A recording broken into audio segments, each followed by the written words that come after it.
Estão me escutando? Alô, alô? Tá dando pra Tá dando pra Boa escutar. noite. Boa noite.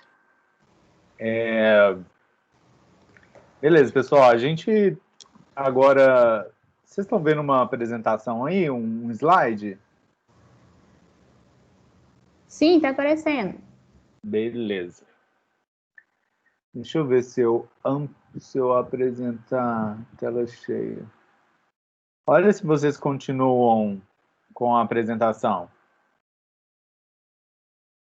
Ah, não continua não. Vai ter que ser aqui mesmo, nessa telinha aqui. Tudo bem. Pessoal, hoje eu quero falar um pouco de uma teoria que vai falar um pouco da construção das formas, enfim, vai falar das formas básicas inicialmente, e depois a gente vai desdobrando essas formas até alcançar, né, formas mais realistas, mais complexas, né, que fogem dessa leitura básica. O conteúdo que eu vou passar hoje, se der, eu já vou emendar, né, no conteúdo que vai fazer ligação com a nossa próxima atividade. E então eu queria que vocês prestassem bastante atenção, né? Eu estou gravando também a aula para a gente consultar depois. E eu queria lembrar, na semana que vem vocês têm uma prova, não tem? De proficiência, na segunda-feira? Isso. Eu não Então, sei se as meninas da Carol, mas a Bárbara tem, mas nossa sala tem. Tá. Esse dia eu não vou dar aula, tá? Independente se você tem a prova ou não. Beleza? Então, semana que vem não tem aula com você? Ou com nenhum Isso, professor? Não, na semana que vem só na segunda, né? Só no dia da prova. Você tem prova Tá. outro dia? Não, porque a nossa matéria é de 16, não é? Na segunda-feira, não é? Isso. Não, então beleza, então é isso mesmo. Isso. Então é só a minha aula que não vai ter, beleza? Combinado. Então vamos lá, ó. Primeira coisa que eu queria remeter com vocês, esse conteúdo vocês não viram ainda não, né, comigo. Eu sempre gosto de perguntar isso, porque eu meio que misturo as coisas. Alguém lembra?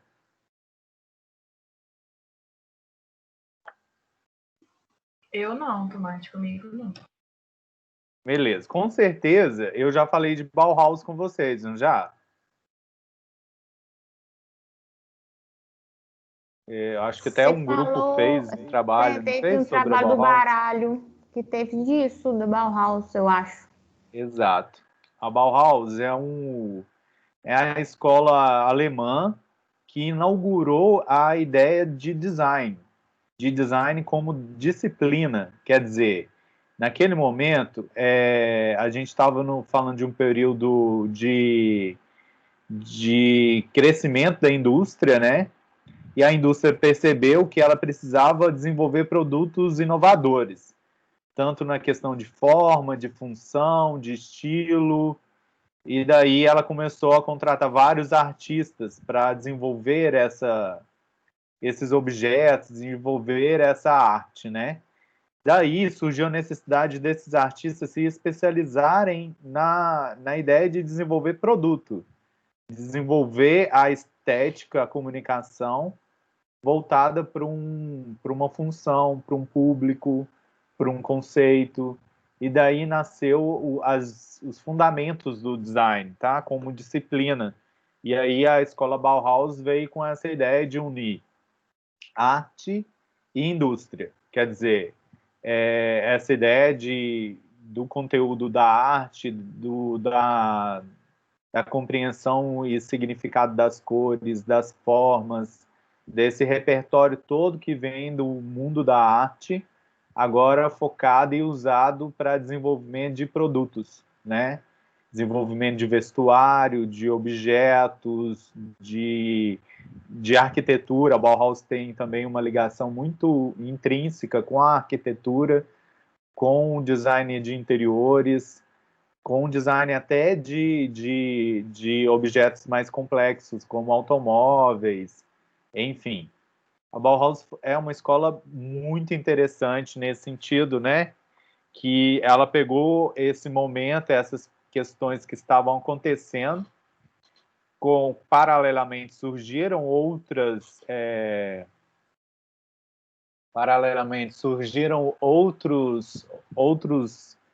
instituições, outros pensamentos focados nessa ideia de unir a estética, né, a forma, a função a um produto.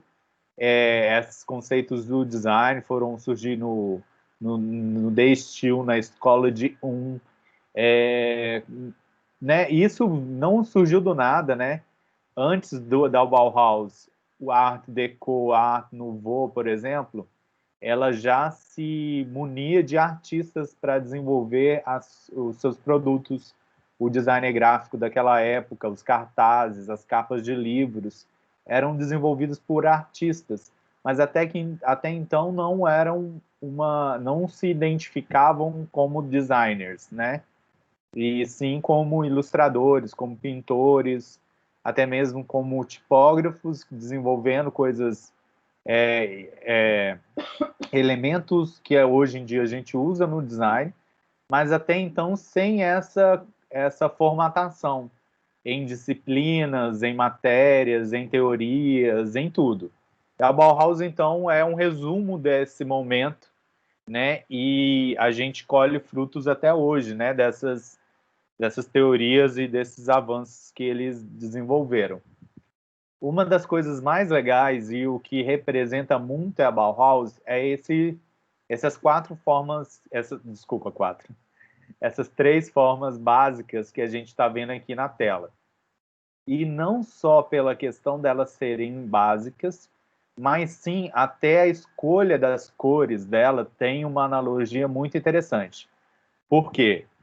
A Bauhaus, ela, além daquela ideia da teoria das cores, que vai dizer, por exemplo, que o amarelo é energia, é positividade, é o sol, o amarelo é uma cor né, de movimento, vamos dizer assim, que ela é sempre instável. O vermelho é uma cor forte, é uma cor muito presente, é uma cor que se destaca, é uma cor que representa o amor, a paixão, pode representar também a violência, o sangue. O azul, com essa ideia de que ele representa, né, um sentimento mais calmo, uma calmaria, até mesmo uma tristeza, uma cor que também é uma cor fria, que representa também a natureza, a terra, né, vamos dizer assim, não a natureza, a água, né, vamos dizer assim, como um elemento, enfim. Essas teorias de cores que a gente vai ver... Só um minutinho, gente.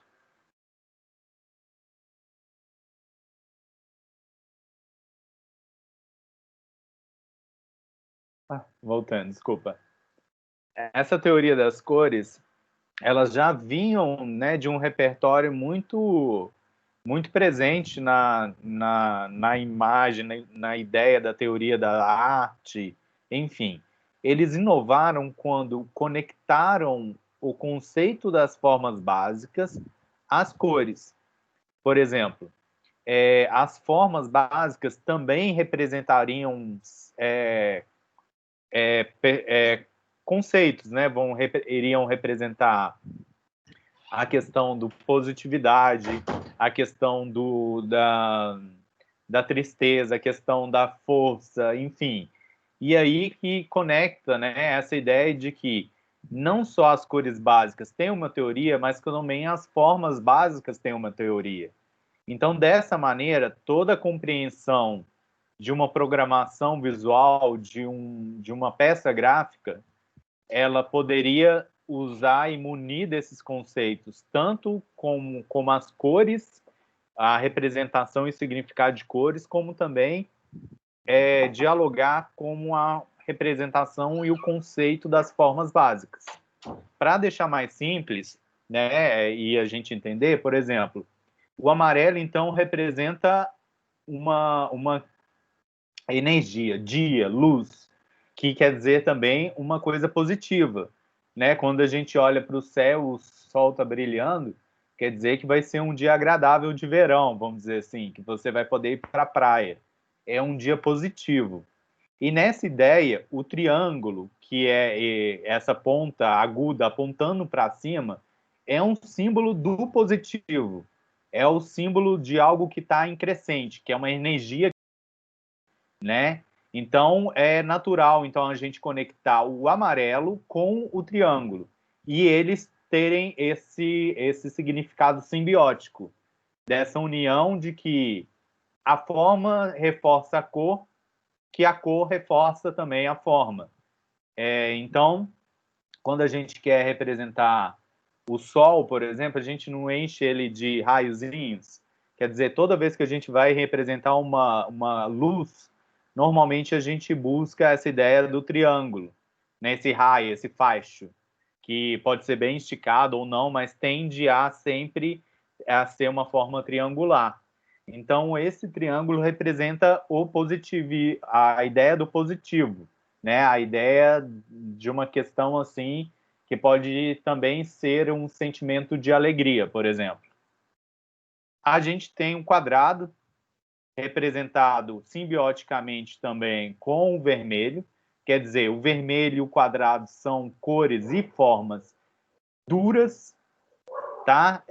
Fortes, que não são fáceis que não é fácil de você usar, porque é uma forma e uma imagem que se destaca muito, né? O quadrado, por exemplo, a gente não consegue encaixar ele em nenhuma outra forma aqui, ó, disponível. A gente não consegue colocar esse quadrado dentro da bola e nem esse triângulo dentro, não, quer dizer, esse quadrado dentro desse triângulo. Mas a gente consegue colocar tanto o triângulo como a esfera, o círculo, dentro do quadrado.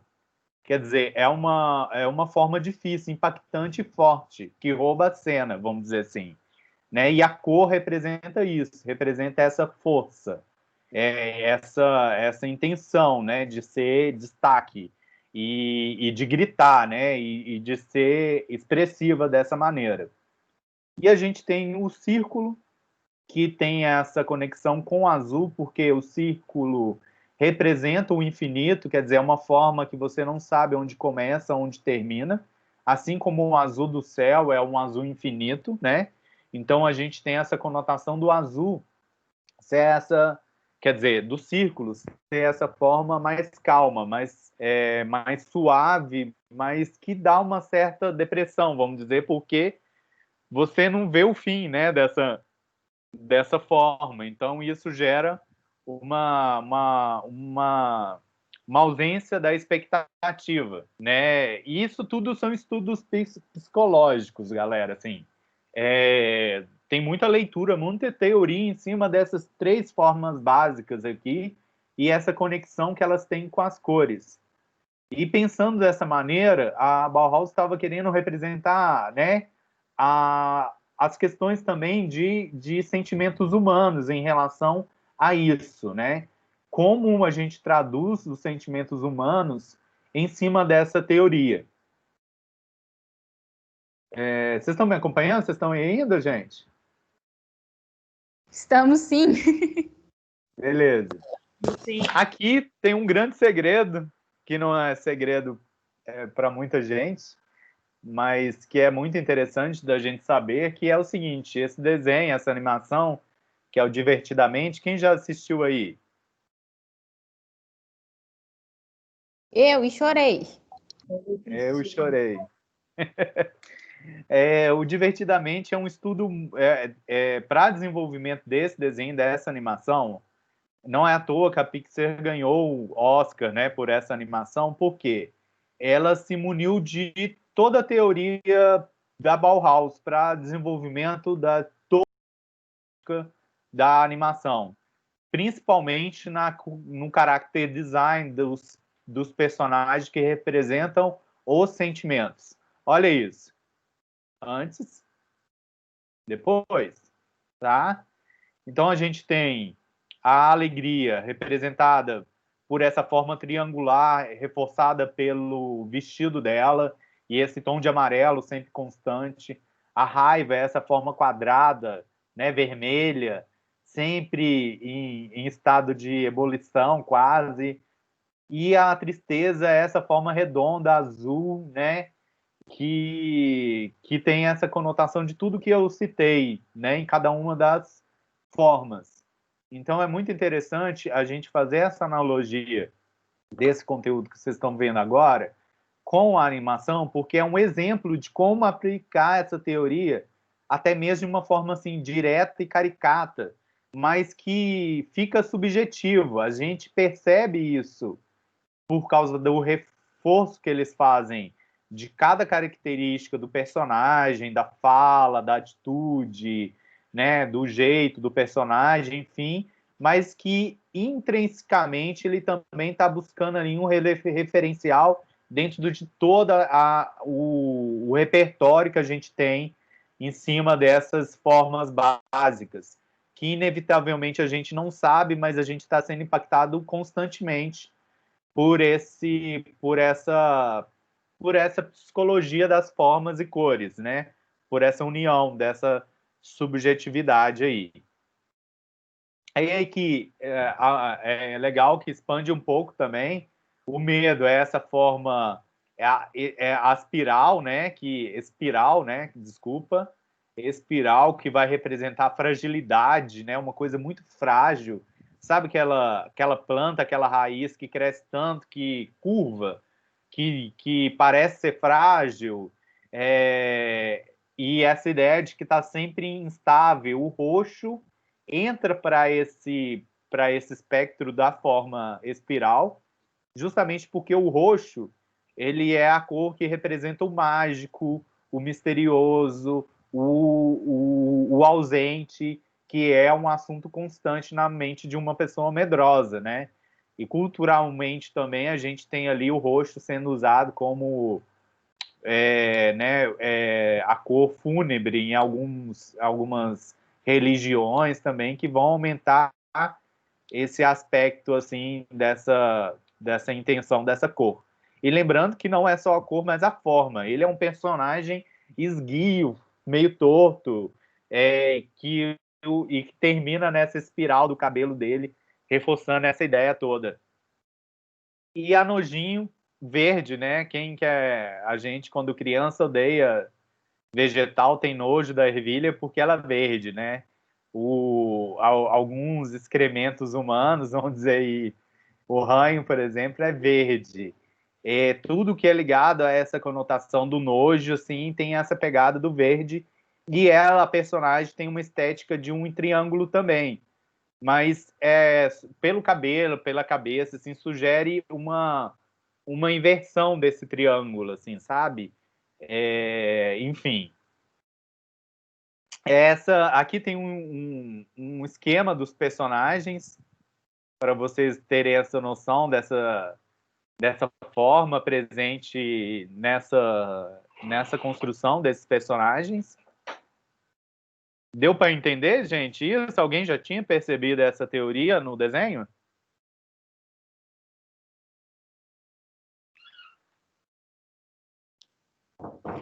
Deu para Alguém tá aí? entender, deu para entender, sim. Eu ainda não tinha visto o desenho, não, o filme não, mas dá para entender em outras coisas também, né? Que tem essa questão Isso. da cor.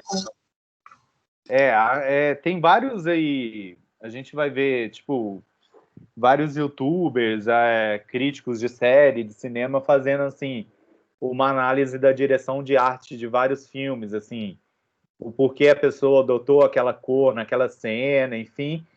Isso tudo vem dessas teorias, assim, e até mesmo na construção do personagem. É muito usado isso, principalmente no figurino, quando a gente fala de personagens do live action, né? Quando é a construção ali de uma pessoa real para fazer aquele personagem, e principalmente na animação, no character design. A gente vai ver isso presente em vários momentos na anatomia do personagem, nas expressões, enfim, isso tudo vai estar presente. prestem bastante atenção nisso, que vai ser muito importante para a a próxima atividade, tá? Daí eu convido vocês a pensar isso, né? Pensar essa construção das coisas, quer dizer, as formas que estão por trás das coisas que a gente conhece, dos personagens aqui nesse exemplo, por exemplo. Eu não sei se alguém de vocês já chegou a fazer algum curso de desenho, alguma coisa assim. Todo curso de desenho começa com um desenho de observação, onde o recurso primordial é as pessoas, o inicial, os professores dispõem ali uma cena com objetos geométricos, quer dizer, uma caixa, um cilindro, uma esfera, enfim, formas básicas, e a gente tem que desenhar essa cena, representar ali, né, no desenho, no papel, aquilo que a gente está vendo, o ponto de vista que a gente está vendo. Nesse momento, na aula de desenho, de observação, está reforçando a teoria de que, para você construir qualquer forma, você precisa das formas básicas, tá? Então, para mim fazer um desenho complexo de um corpo humano, por exemplo, eu vou me munir de quadrados, de cilindro, de esfera, de círculo, de triângulo, de tudo isso para formar até mesmo desenhos bem orgânicos, né? Onde a gente não vê essa estrutura, vê o resultado. Mas a teoria de desenho faz com que a gente passa por essa ideia, né? Dessa construção estrutural das coisas. Pensando nisso, então, a gente tem aqui exemplos de personagens e ideias que podem ser expressadas por essa estrutura básica, né? Aqui tem personagens mais caricatos, onde em essência, a construção dele é geométrica, e aqui a gente tem alguns exemplos mais orgânicos, quer dizer, tá geométrico aqui, mas a referencial estético são desenhos mais elaborados. Mas aqui está representando isso, que você entender das formas básicas é uma noção básica da construção da imagem, da construção de um desenho, da construção da forma de alguma coisa, tá? E tem uma teoria muito legal também de design de personagens, que é a seguinte: se você consegue construir um personagem que a representação gráfica dele possa ser difundida, quer dizer, a estrutura dele é muito fácil e muito simples de ser feita, você garante um personagem que tem uma facilidade maior de trabalhar ele e, naturalmente, um carisma muito grande. Porque, para você entender aquele personagem, poucos elementos que são necessários. Então, dentro daqui, tem um Bob Esponja aqui, por exemplo, e os Ursinhos Carinhosos, e alguns outros também, que a gente percebe assim de cara, na hora que olha, né? E isso é um dos sucessos do personagem, quer dizer, a criança com baixa idade, ela não vai compreender essa teoria, mas ela vai conseguir identificar o personagem dela muito rapidamente, porque a forma dele, a silhueta gerada por aquelas simples formas que estão dispostas ali para gerar aquele layout, é muito fácil de ser reconhecida. E isso aumenta o poder de impacto que o personagem tem dentro do imaginário desse público, que é muito impactado por essas cores básicas, por essas formas básicas, que é o público infantil. Então, várias vezes vocês vão ver brinquedos de criança que são uma representação bem geométrica de alguma coisa, assim, né? Enfim. Deixa eu continuar aqui. Nessa ideia, então, como eu disse, para qualquer desenvolvimento da disciplina de desenho, você passa por essa teoria que faz você desenvolver o seu olhar estrutural das coisas. A arte, ela, naquele momento onde houve muita liberdade em estilo de arte, vocês conhecem bem, que eu já falei disso várias vezes, que advém ali do pós-impressionismo, né? Que a gente está falando dos movimentos cubista, por exemplo, a pop art e até os movimentos mais contemporâneos, eles vão buscar uma linguagem, uma linguagem autoral e diferenciada, né, para a sua arte. Um dos recursos usados, principalmente no cubismo, que fragmentou em vários outros estilos, foi trazer essa estrutura das coisas, mas desconfigurar a estrutura e simular que a pessoa está vendo aquela estrutura geométrica, mas sobre vários pontos de vista diferentes, gerando essas obras estranhas, mas em que a gente reconhece os objetos em cena. Mas a construção é uma construção geométrica, mas desfragmentada em pontos de vista diferentes. É como se a gente estivesse olhando um quadro de vários lugares, quer dizer, uma cena como essa, né, de uma mulher apoiada em outra aqui, sentadas em uma mesa com papéis em mãos, enfim, a gente vê essa cena como se estivesse vendo de lado, de frente, por cima, transversalmente, enfim. E aí gera essa desfragmentação da geometria e essa busca dessa geometria desfragmentada formar algo. Então, é essa intenção da estrutura estar vista e, ao mesmo tempo, deturpada em vários planos de vista. Tá? Então, gera essa estética quebrada, fragmentada, mas que a gente ainda percebe o objeto. É muito interessante, eu quero que vocês entendam isso não é considerada arte abstrata, tá? Por quê? Por mais que seja diferente, conceitual e geométrica, a gente reconhece as coisas em destaque, quer dizer, a gente reconhece a cena, os objetos que estão representados aqui. A abstração, ela anula o objeto e a gente só vê quer dizer, a gente não vê uma coisa figurada, a gente vê nada, no caso, né? A gente só vê forma e coisas soltas, mas sem que elas formem alguma coisa, sem que ela forme algum objeto, alguma pessoa, alguma cena que eu reconheça. Então, a abstração, ela foge da representação de qualquer coisa. Aqui, então, lembrando, não é arte abstrata. Tem muita gente que chama isso de arte abstrata e não é, tá? Eu quero que vocês tenham uma evolução nesse vocabulário, quem comete esse tipo de erro. Mas vamos lá. Aqui sim é abstrata, tá? Mostrando essa ideia, aí eu vou fazer voltar aqui para vocês perceberem, ó. Aqui em todos esses quadros a gente reconhece objetos e a cena que eles estão representando, apesar da desconfiguração da realidade. Aqui a gente não vê nada, a gente não entende uma figura, um objeto. A gente tem uma composição que é plástica, visual apenas, e de formas básicas que não buscam representar nada. Eles buscam somente ocupar o espaço visual com a sua presença, a sua cor.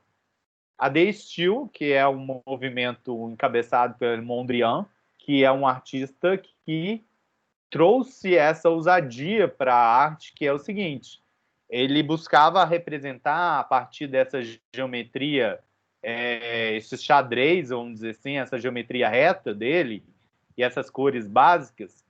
Ele acreditava que ele estava representando tudo, tá? Essa é a ideia, tudo que o homem faz, tudo que é criado pelo homem, tudo que é interpretado pelo homem. É um estilo de arte meio filosófico, assim. Mas ele queria que essa arte fosse usada e difundida mundo afora, em todas as possibilidades de produto, de arquitetura, de figurino, de ilustração, de design têxtil, de objeto, enfim. Era uma ideia ousada, porque ele acreditava nessa filosofia do neoplasticismo, que é essa ideia da representação universal a partir da simplificação total das coisas. É muito complexo, um pouco Mondrian, mas é muito interessante a gente conhecer a importância dessa estética, que foi em 1910, se eu não me engane, que ele começou a inaugurar essa estética do neoplasticismo. Hoje em dia, pode ser que você já viu esse layout várias vezes. Às vezes, no layout de um site, de um blog, a página de uma revista, ou um produto, ou alguém que buscou uma inspiração para criar uma composição assim. Mas imaginem numa época que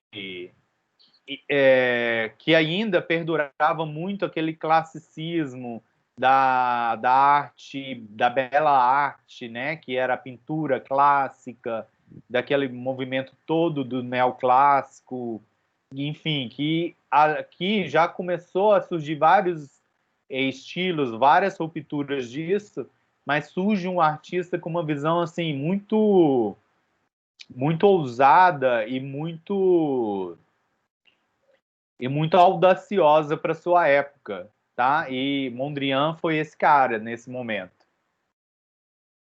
Mas aí a gente tem a ideia também da geometria, ela não com essa ideia dela ser básica, mas uma geometria mais livre, quase orgânica.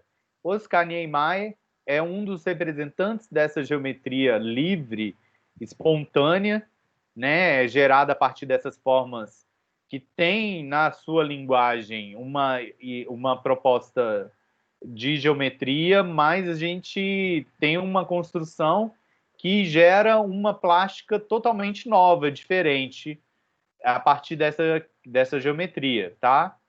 Ele foi ousado nesse sentido. Houve um certo atrito entre Oscar Niemeyer e os europeus que estavam pensando na geometria, mas de uma forma bem funcional e prática. E Oscar Niemeyer ele faz uma geometria que desperdiça espaço, que é megalomaníaca, que é gigante e que não tem essa linguagem do design, né, pensando na economia, na ideia da praticidade, da funcionalidade, enfim. Ele é exagerado nesse sentido, mas com elementos básicos, com elementos geométricos simples, né? Tem até uma entrevista muito legal dele, né, que um canal americano fez, que eles perguntam dessa crítica, dessa rixa, né? E ele responde essa crítica. Era um país de dimensões diferentes dos países da Europa, né? Um dos grandes projetos do Oscar Niemeyer é vários prédios e vários espaços em Brasília, né? Imagina, ele tinha uma cidade nova, gigante e ampla.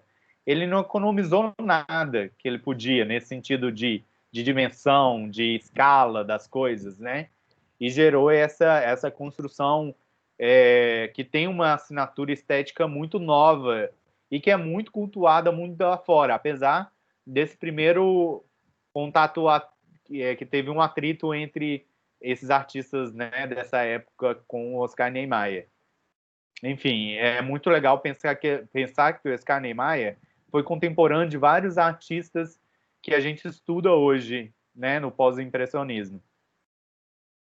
Mas vamos lá. Vocês conhecem Brasília? Alguém conhece Brasília aí, pessoalmente? Eu mesmo não conheço, eu só estudo. Alguém conhece?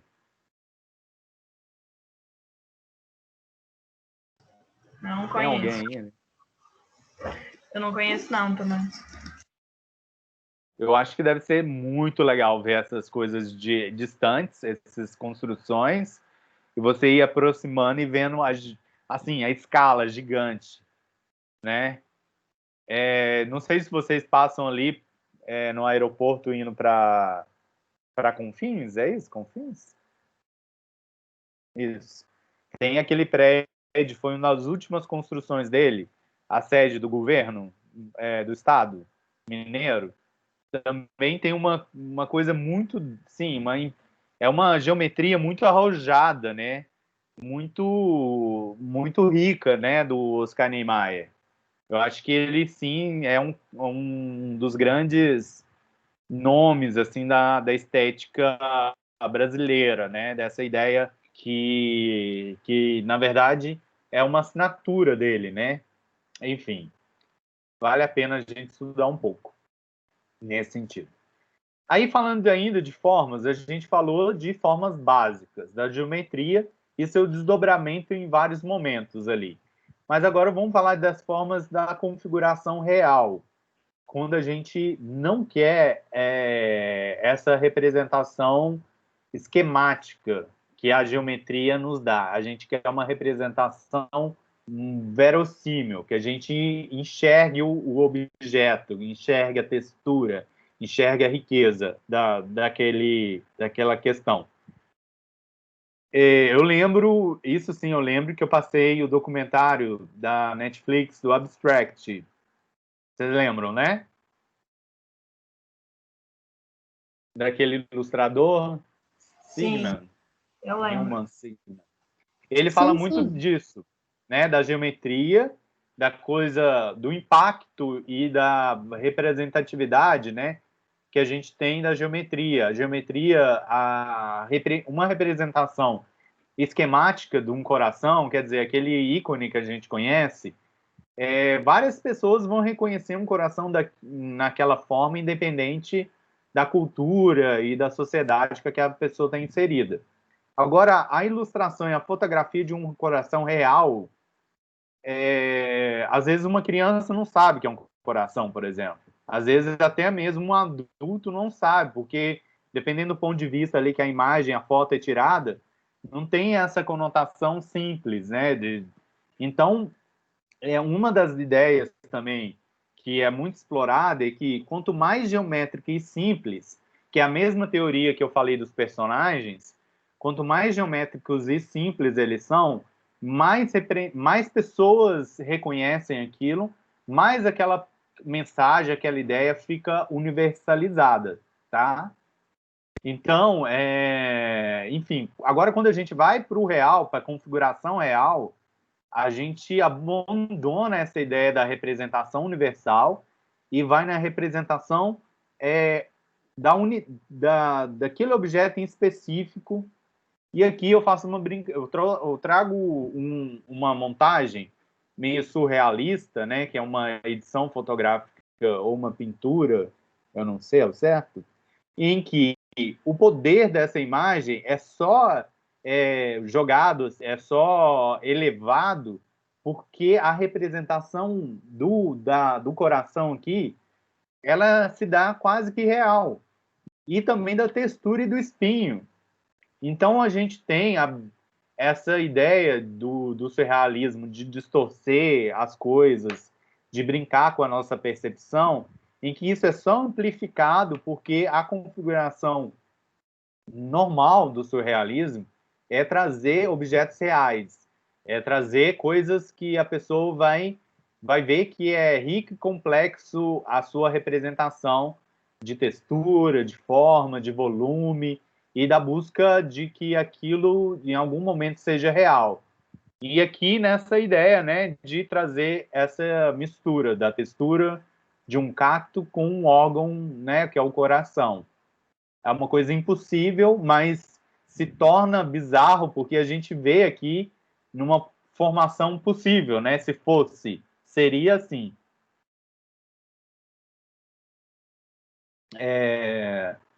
Aqui é um ilustrador que trabalha com caneta, tá? Com caneta esferográfica normal, e ele busca a representação real, né? Quer dizer, a representação dos objetos ou outras coisas de modo geral são os limites reais traduzidos pelos pontos, linhas, pontos de novo, volumes ou massas, ou seja, é o registro por meio de fotografia, ilustrações e pinturas figurativas, bem como por meio de esculturas, estátuas, monumentos, produtos em gerais e outros.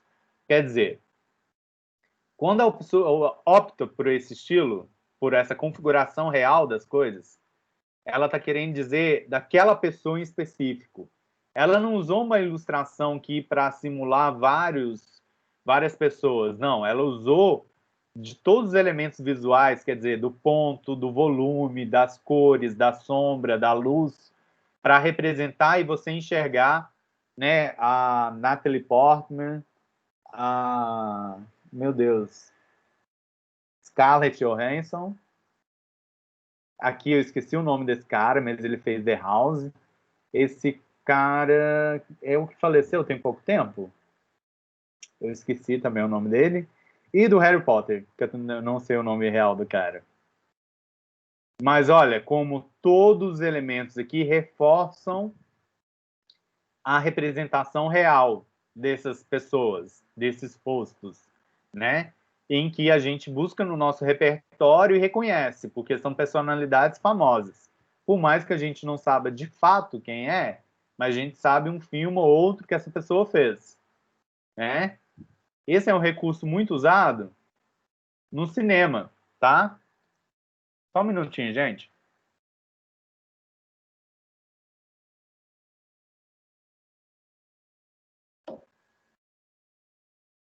No cinema, antes do Photoshop, aqui tem um momento antes, durante e depois, vamos dizer assim, era um recurso muito comum ilustradores e pintores de óleo, de pintura a óleo para produzir o cartaz do filme, trazendo ali os elementos, os atores, a pessoa precisava enxergar o Mel Gibson, enxergar o Charlie Chaplin, enxergar ali o Leon Nelson e o menininho aqui, a Natalie Portman também, enfim. Isso tudo é desenho, isso tudo é ilustração, não é fotografia, tá? Era um recurso muito usado justamente porque às vezes não existia ainda uma produção do filme, quer dizer, os atores não tinham tirado fotos, mas o filme precisava ser divulgado e precisava também ser feito numa técnica em que fosse fácil a produção. Uma fotografia, nessa época do Charlie Chaplin,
Alô, alô?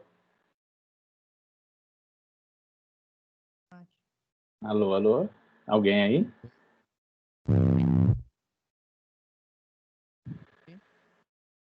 Estão me escutando? Sim, muito pouco, mas sim, acho que a minha internet agora que deu pau. Tá, eu escutei bem. Deixa eu ver aqui, peraí.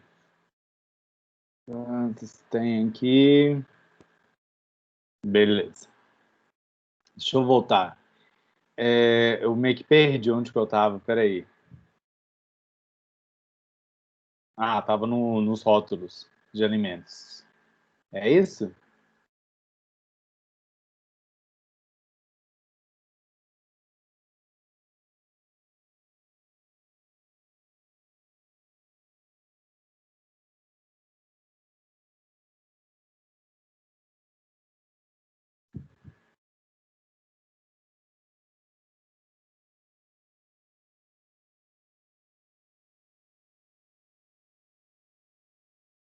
Peraí, pessoal, deixa eu só confirmar aqui.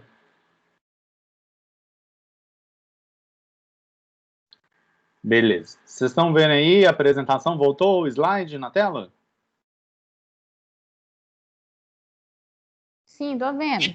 Voltou. Beleza. Ó, eu tava falando aqui que vários desses rótulos que a gente vê, e propagandas, cartazes, adesivos de supermercados, de freezer e tal, que aparecem um alimento, em sua maioria são desenhos, são ilustrações, alguns em 3D, para assim, tipo, ficar muito real. Só que nunca eles são realmente tão bonitos assim como aparecem nas imagens. Eu já fui em palestras de gente que é especialista em criar ilustrações 3D desses elementos, dessas rótulos, enfim. Eu não sei vocês, mas tinha uma propaganda há pouco tempo atrás da Doritos. É Doritos? É aquele meio triangular, em que ele dava um Doritos pro guarda inglês e o guarda começava a dançar e não sei o quê. Até na propaganda, na hora que tira um Doritos, dá na cara que o Doritos é um elemento em 3D, porque ele nunca seria tão bonito e vistoso como é na imagem. Então, a publicidade usa desse recurso para criar uma ilusão e uma ideia de que aquilo é muito bonito, é muito vistoso. E muitas vezes vocês já pegaram um biscoitinho desse aqui, viram de verdade e compararam com a foto dele. Tipo, é aquela ideia, né, da realidade ser manipulada ao ponto de não ser mais real, mas tá ali todos os elementos que identificam como real. A textura, o volume, a cor, né? Dá para sentir até o sabor em algum dessas ilustrações. Aqui as montagens fantásticas, tá? Que é uma ideia é, de é uma estética muito comum hoje em dia por causa dos programas de edição de imagem. Dá para fazer isso com muito mais facilidade com o computador do que era feito na época do dadaísmo, do surrealismo, que eles usavam a fotografia, os filmes, né? Ainda sem revelar para montar a sua composição. Enfim, era uma estética, era uma ideia um pouco mais, dava mais trabalho. Hoje em dia é muito fácil da gente fazer isso usando os meios digitais, né? E até mesmo a criatividade para fazer essas montagens, né? Que são fantásticas, né? Que simulam, que convidam a gente para imaginar coisas, para sonhar, para rir, para se divertir, mas que usa basicamente o repertório que a gente tem de imagens, de coisas reais, né? Aqui não é uma ilustração de um passarinho tomando chá. É uma foto de um passarinho com uma foto de um braço com uma xícara, né, sendo segurada. Então, isso aumenta o fantástico da ideia, né? O uso da configuração real nesse sentido é para nos convidar a imaginar essa situação impossível. Aqui tem uma floresta dentro de uma xícara de chá, né? Por exemplo. Aqui dá para fazer isso manualmente, vamos falar analogicamente, sei lá, na areia, e desenhar isso e tirar foto. E colocar a mulher na areia, desenhar e tirar foto. Mas é muito mais fácil, às vezes, você fazer isso digitalmente, quer dizer, você faz com um pequeno caixinha de areia, você consegue desenhar essa forma, tirar a foto e usar a foto de uma mulher deitada na praia, por exemplo, numa grama, e trocar ela, colocar essa composição no lugar, fazer essa composição a partir dessas duas imagens, né? Então, hoje em dia existem designers, ilustradores que usam o Photoshop de uma maneira tão rica e interessante que geram trabalhos fantásticos nesse sentido.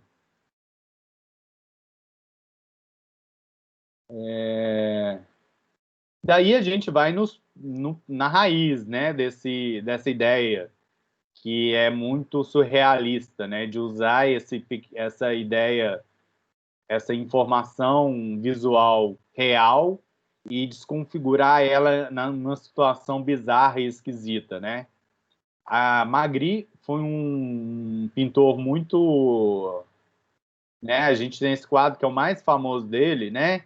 Mas em todos os trabalhos deles, até em ilustração, a gente vê essa ideia dele representar, por mais difícil que seja a partir da técnica, mas representar um cavalo, as proporções, o músculo, no caso, são elementos reais, né? Quer dizer, são uma configuração real.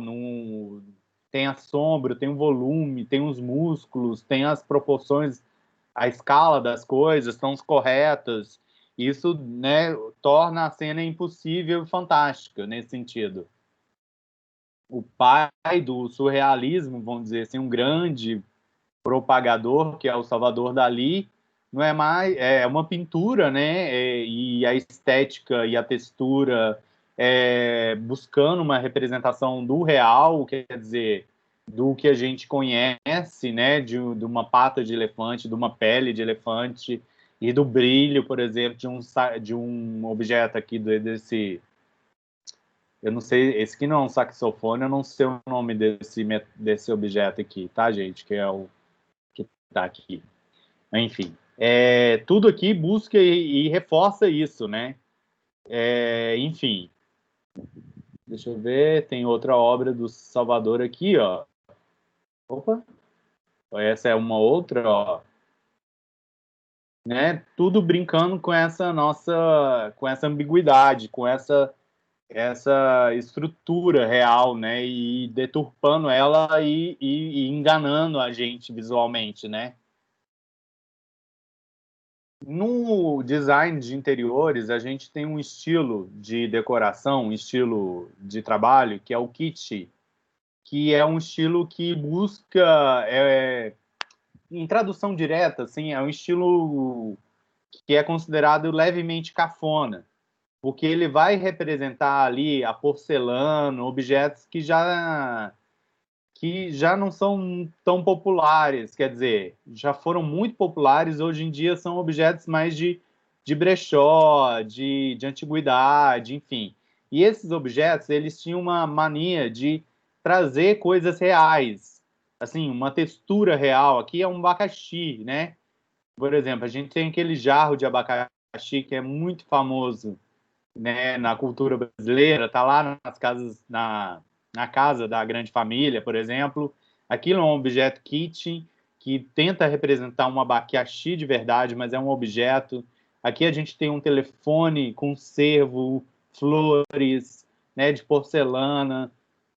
Essa ideia, né, dos animais empalhados, da pele, né, por mais que possa ser sintético hoje em dia, né, pensando assim de maneira eco-friendly, mas existe essa ideia dessa estética meio cafona e ao mesmo tempo chique, de trazer essas coisas reais para dentro da decoração. Deu para pegar, gente, esse estilo? Para vocês não é muito usual estudar isso, mas Deixa eu ver aqui que a Bárbara mandou. O que você mandou aqui, Bárbara? Ô, Tomate, eu tinha visto semana passada, você estava falando dos rótulos, das propagandas que são feitas em 3D.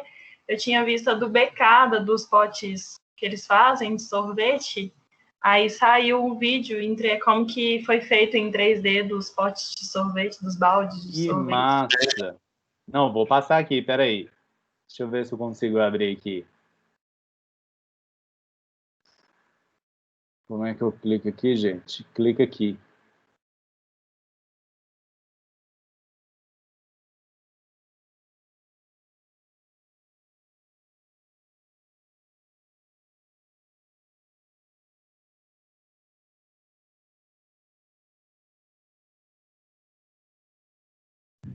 Peraí.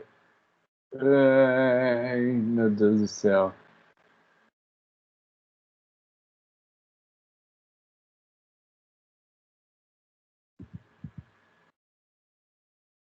Deixa eu ver se vocês conseguem ver aí.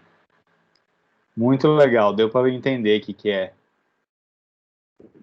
Para aqui, clica aqui.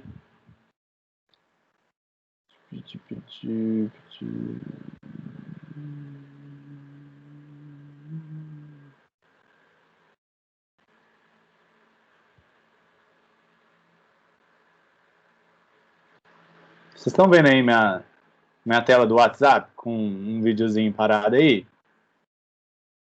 Sim. Sim. Vamos ver esse vídeo então. Tem áudio? Nossa, se tivesse só Ó, olha que legal. Aqui mostra o resultado final, né? E aí ele mostra a visão do projeto em 3D.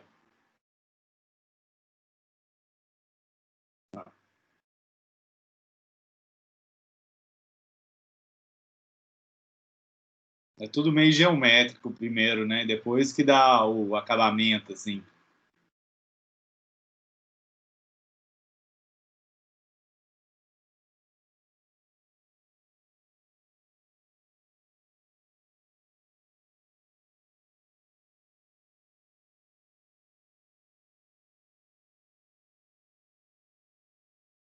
Construindo até a barra de chocolate, no caso. Para mim era a mesa que eu estava fazendo. É, a mesa, cheia de chocolate. Que massa, né? E a gente fica com fome de olhar um 3D, né? A gente dá vontade de comer o 3D. Olha isso.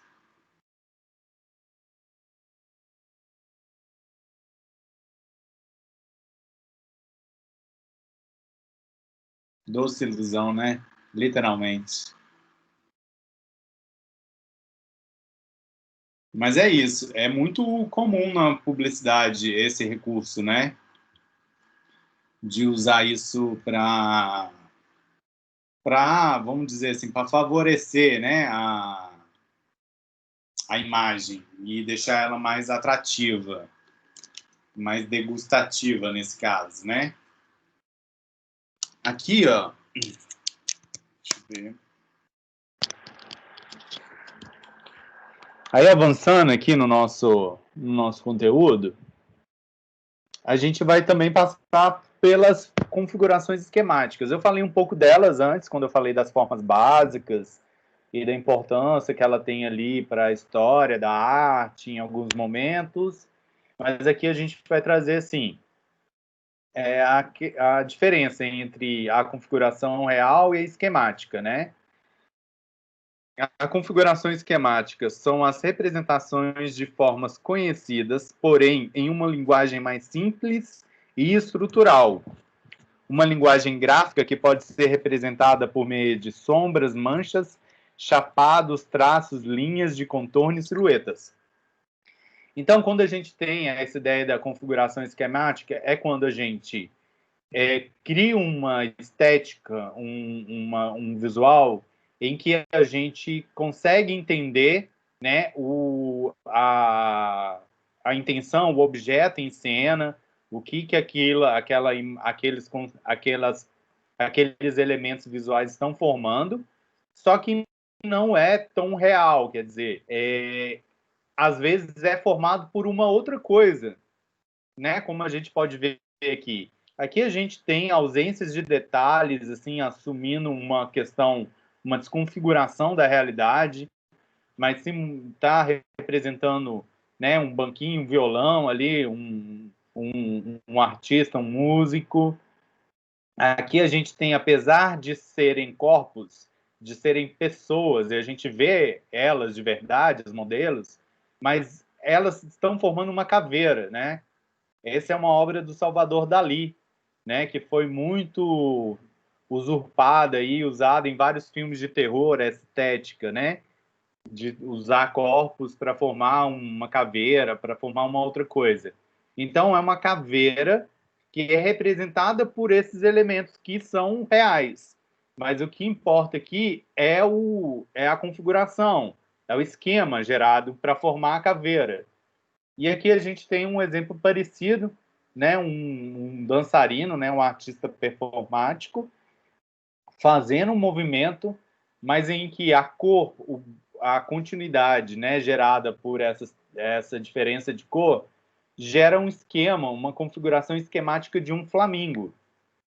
E não quer dizer que as configurações esquemáticas elas sempre vão ter essa cara mais chapada e mais que usa de recursos visuais simples e limpos. Às vezes a gente vai conseguir essa configuração de esquemática, mas com coisas mais complexas e elaboradas. Vamos lá, mais um. Aqui a gente tem esse ilustrador, que é o Ricardo Guasco, que usa muito essa ideia geométrica na sua ilustração. A gente consegue identificar uma linha, né, estética muito clara nas ilustrações dele e uma referência direta à geometria, né? Tudo ali se organiza a partir dessa geometria, né, das coisas. E no que nos geram essa representação estética personalizada, autoral, e que tem essa questão de representar, configurar as coisas, né? E não apresentar elas das formas reais que são, e sim brincar com essa distorção e com essa estilização da forma geométrica. A gente tem um movimento da pixel art, que advém aí dos videogames, né? Daquela ideia, não sei se vocês sabem, né? Quando a gente fala 8 bits, 32 bits, a gente está falando da quantidade de quadradinhos que formam a imagem, tá? Então, lá no Super Nintendo eram 16 bits, gente, de Super Nintendo. 32. Nintendo 64, 32. Não, Super Nintendo era 32 bits, que eu acho. Então, o Mario que você via na tela, ele era formado por 32 quadradinhos, tá? Em teoria, mais ou menos assim que funciona a pixel art. É uma arte formada por esses quadradinhos. Aqui a gente não vê com tanta nitidez os quadradinhos que formam. Eu vou trazer uma aqui, ó, um detalhezinho, ó, tá vendo? Essa caveirinha aqui, a gente vê cada quadradinho, cada cores que são, que estão aqui dispostas a representar essa caveirinha. Quanto mais longe, menos o quadradinho a gente vê, mas ainda a gente enxerga, né? Tem um movimento também de games indie, né? Games alternativos, atualmente, que também usa dessa estética. Mais pixels que um videogame anterior, mas toda a estética do jogo é em cima dessa ideia, né? De ser formado por quadradinhos. O stencil, vocês já viram, né? O documentário do Banksy, que é uma figura muito importante. Apesar que a gente, né, vê aqui, ó, a silhueta da menina de vestidinho, de trancinho, os balões, a silhueta é muito real. Mas a estética, o stencil, para ser usual, ser prático, normalmente a gente tem que simplificar muito as coisas. Por isso o Banksy insiste muito em contornos, silhuetas, porque é mais simples de recortar. E quando faz uma composição um pouco mais rica, é só um contraste gigantesco entre preto e branco. Não há nuances de cinza. Então, mesmo quando tem uma configuração um pouco mais real em questão de anatomia e de proporção, enfim, mesmo assim, a ideia é simplificar. Quer dizer, a silhueta toma grande parte do trabalho, né? E aqui a gente tem um exemplo de stencil também, que aproveita a ideia, né, um objeto, né, que é um bueiro quadradinho, para brincar com essa ideia e trazer essa representação, né, de um esqueleto a partir dessas formas simples que a gente pode achar no cotidiano. O stencil também é um ótimo recurso para decoração, para espaços. Eu gosto de colocar esse exemplo para você ver como funciona o stencil. Então, parece que é complexo, mas é só silhuetas recortadas. Não tem luz, sombra, traço, né? Tem só a silhueta das coisas. Isso deixa a aplicação e a construção do stencil mais fácil. A gente vai ter os ícones, os pictogramas, né? Essa ideia do ícone do banheiro, tá? Da plaquinha de banheiro, dos ícones de sinalização de um espaço ou de um ambiente, por exemplo. A gente tem essa ideia da configuração dos ícones a partir, né, dessa geometria simples e pura. E a partir dessa geometria simples, buscar representar as coisas, né? Criar ícones para serem reconhecidos universalmente, né? A ideia da sinalização dos ícones é essa, é que ele vire uma representação, um símbolo de algo que possa ser lido em qualquer cultura.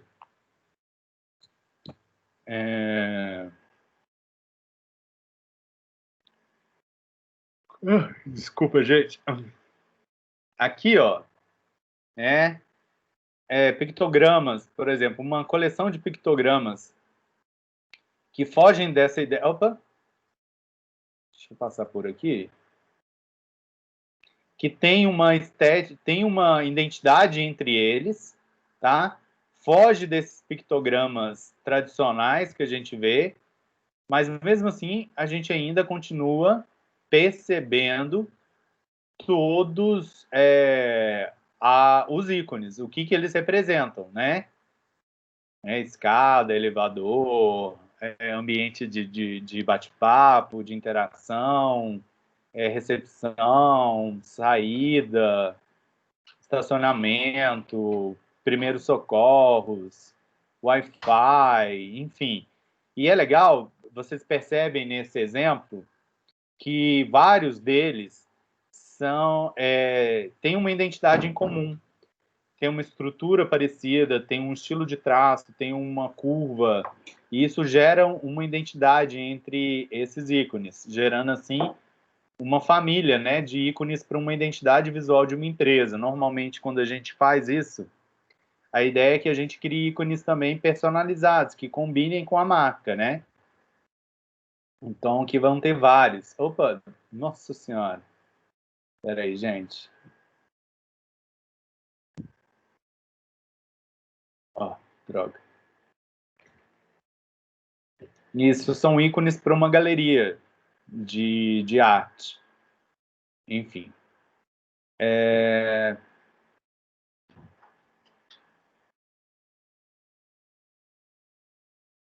Aqui, deixa eu só parar um pouco aqui de compartilhar, só para mim conferir um negócio.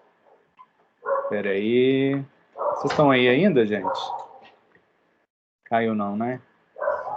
Estamos aqui. Estamos aqui ainda. Beleza. Deixa eu ver um negócio aqui. Uhum. Eu vou fazer o seguinte, olha. Como na semana que vem a gente não vai ter a aula, eu vou... E eu acho que em algum momento a gente já deve ter falado de cores também. Mas hoje a teoria, ela também, que eu passei, ela também fala um pouquinho de cores.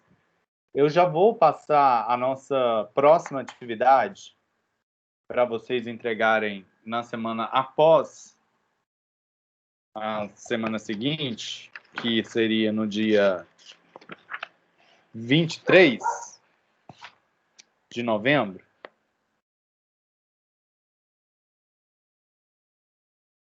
A nossa seguinte atividade. Atividade 3. Beleza. Opa! É para essa atividade, eu vou passar ela antes, mas para ela a gente vai assistir um pouquinho do documentário da Bauhaus, que chama Divertidamente. Tô brincando. Mas a gente vai assistir um pouquinho da animação, sim, porque vai ter relação à atividade com o filme. Espera aí, deixa eu só conferir uma outra coisa aqui.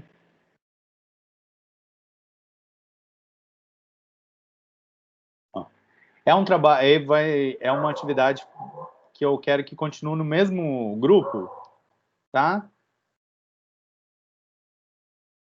E vai ser o seguinte, a gente vai construir uma identidade visual para um empreendedor, vamos dizer assim, para um profissional. E aí vou passar para vocês qual vai ser o briefing dessa identidade visual, que vai ter relação com o filme. Mas eu queria só reforçar o que representa, o que é a identidade visual, né? A gente já deve ter falado sobre isso, mas eu queria conversar um pouquinho com vocês sobre o que vocês consideram que é uma identidade visual. Só para a gente nivelar. Alguém quer se pronunciar?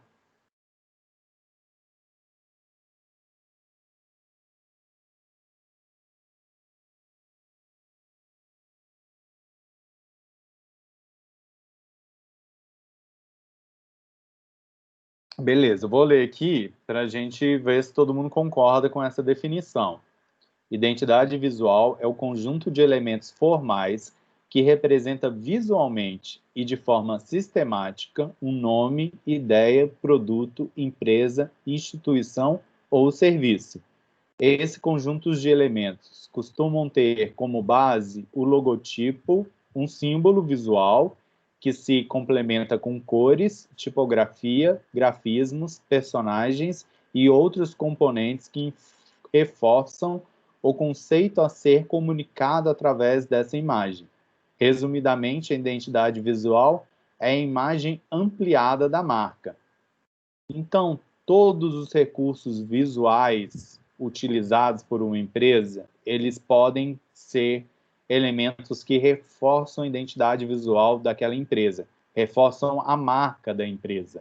Então, a gente está falando de envelope, de papel timbrado, de cartaz, da placa da empresa, do uniforme, do copo, do pad mouse ali, do crachá, do cartão de visita, quer dizer, são os elementos disponíveis ali para o público, visualmente falando, em que a gente pode e deve usar estrategicamente para reforçar o nosso negócio, reforçar essa identidade.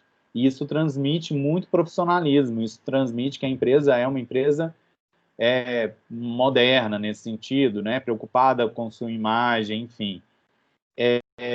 A gente pode colocar aí no leque de vários elementos que formam a identidade visual de uma empresa, embalagem, rótulo, mascote, personagem, a direção de arte. A gente tem exemplos de propagandas de bancos que a gente conhece, que não precisa nem aparecer o nome do banco.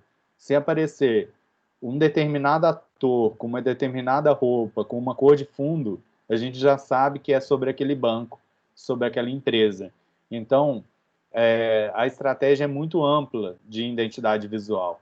ela começa no design da marca, tá? No design do logo, das cores.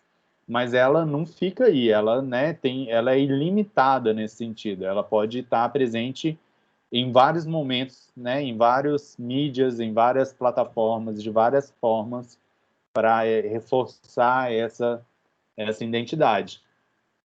E isso, vocês concordam comigo? Que a identidade visual vai mais além do que uma logo? Sim. Perfeito. Então, vamos lá. Aqui vão ter alguns exemplos que eu achei bacana, né?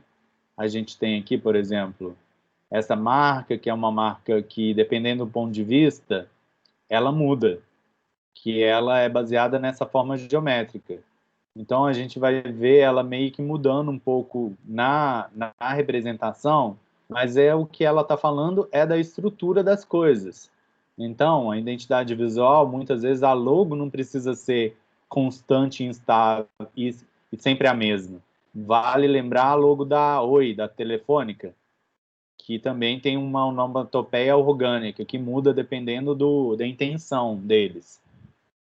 Enfim, aqui tem um outro exemplo, composição de cor, né? Enfim. E aqui, ó, eu vou abrir outro slide agora para explicar o que a gente vai fazer, tá? Só um minutinho.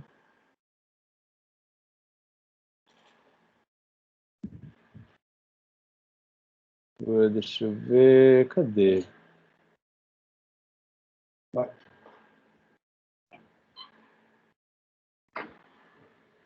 Vou ter que compartilhar a tela inteira. Vocês estão vendo aí um slide? Sim. Sim. A nossa atividade, próxima atividade, vai ser a 3 mesmo? Acho que é, não é? A gente fez... Isso, a gente já fez duas. Isso, a terceira, certinho. Chama Identidade Visual com Emoção. É o seguinte, gente, é um trabalho fictício, tá? A gente vai abandonar essa ideia de tentar fazer um briefing real, e a ideia é ser fictício mesmo. Eu quero ver o resultado a partir dessa dinâmica.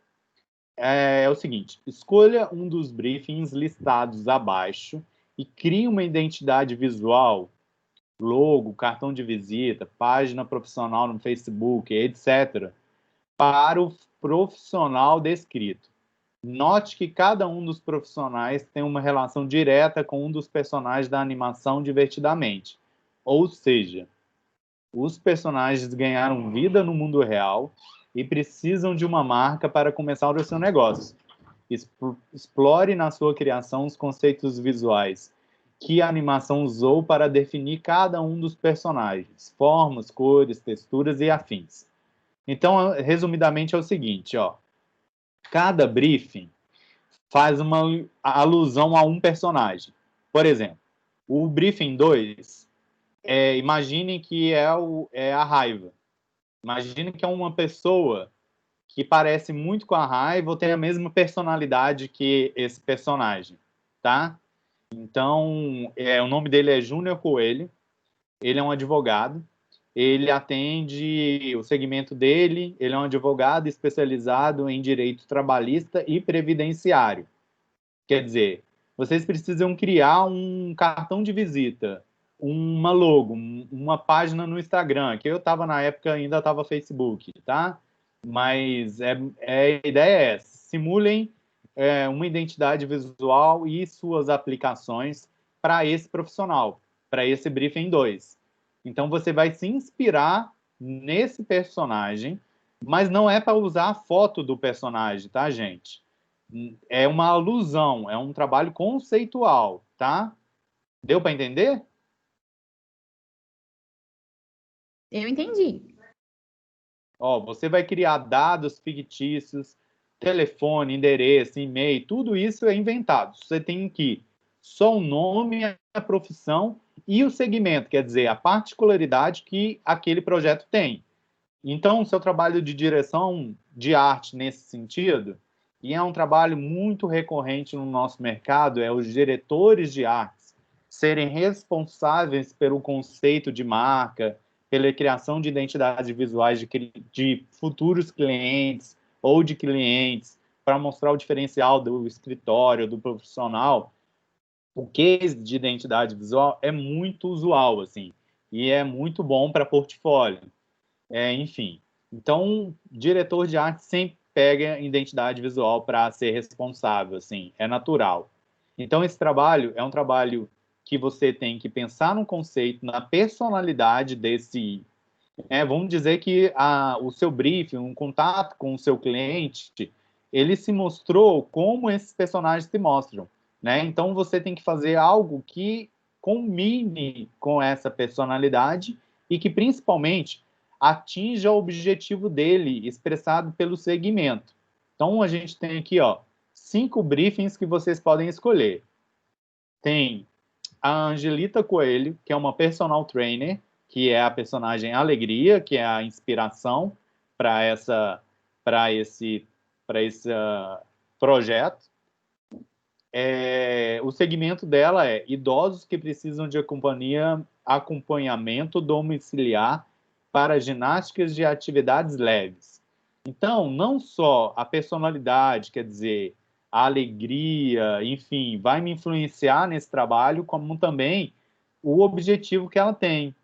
Então, se a gente está falando que o público dela é mais idoso, enfim, eu tenho que fazer com que a comunicação favoreça esse público, tá? Do cartão de visita, por exemplo, ela vai ter que estar o cartão de visita para o idoso. Então, será que eu posso deixar a fonte pequenininha, ilegível quase? Ou sem telefone, ou só com e-mail, coisas modernas? A gente tem que ter o bom senso, né? Briefing 3. A Débora Machado é uma escritora e palestrante. O segmento dela ela é uma psicóloga e escritora de livros de motivação e autoajuda. O Briefing 4, que é o Adriano Cunha, um contador. O segmento especialista em pequenos negócios e microempreendedores, esse contador. E ele é o medo, né? A Raquel Lamounier, que é estilista. O segmento dela, ela é especialista em roupas sob medida e plus size. Então, deu para entender? Cada personagem não quer dizer, gente, que vocês vão usar a foto de novo. Não é para usar literalmente o personagem. É para usar toda a teoria, todo o conceito, toda o simbologia que esse personagem vai te inspirar. Nas cores, nas formas, enfim, na tipografia, em tudo que vocês forem definir para essa identidade visual. Então, para cada identidade